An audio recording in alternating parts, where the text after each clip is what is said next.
le non-jugement. C'est pour moi une notion tellement importante sur la voie spirituelle, et je viens effectivement d'échanger avec un ami sur le sujet. Et c'est tellement important que je l'ai mis effectivement en couverture d'un de mes livres, parce que en fait, on ne peut pas imaginer, véritablement ce qui se passe dans l'invisible à partir, de ce qu'on voit ou d'une interprétation ou voilà de ce qui semble se passer à un moment T, ou dans une situation X ou Y.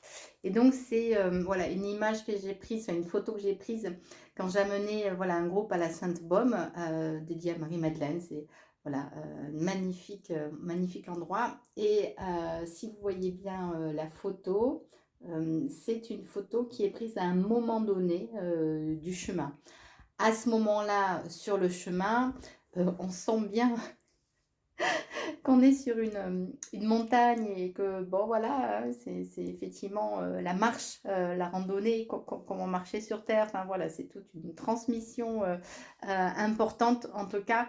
Et à ce moment-là, du chemin, il y a quelque chose juste d'inouï, parce qu'effectivement, bon, on a, voilà, pas mal marché.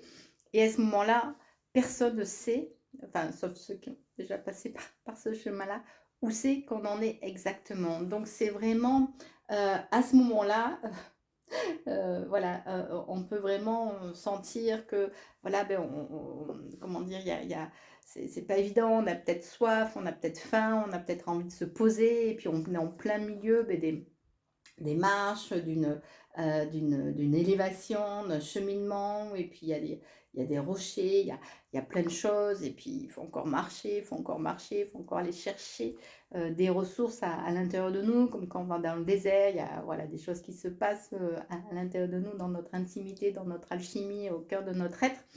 Et c'est vrai que là, des fois, ouf, voilà, on peut se poser et tout, et on a l'impression qu'on va jamais y arriver. C'est voilà, c'est inouï, mais en fait, à ce moment-là, bien précis, c'est pour ça que j'ai pris la photo, j'essaierai de vous la mettre, mais ce qu'on ne voit pas, c'est qu'en fait, au bout, en fait, il y a un virage.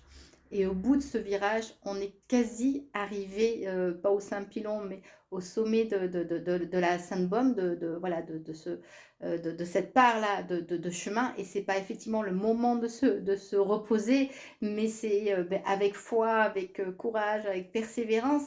Il y a juste un, deux virages et hop, la, la beauté sublimissime voilà, depuis la Sainte-Baume, on voit tout en bas, on voit, voilà, il y a quelque chose qui se joue là et c'est important de, voilà, même dans les périodes où on s'effondre, même dans les périodes où que ça va bien ou que ça va mal, enfin peu importe qu'on se met, de ne pas juger cet espace-là parce qu'on n'a pas idée ce qui se joue à l'intérieur et ce que se joue à l'intérieur, c'est avant tout le miracle.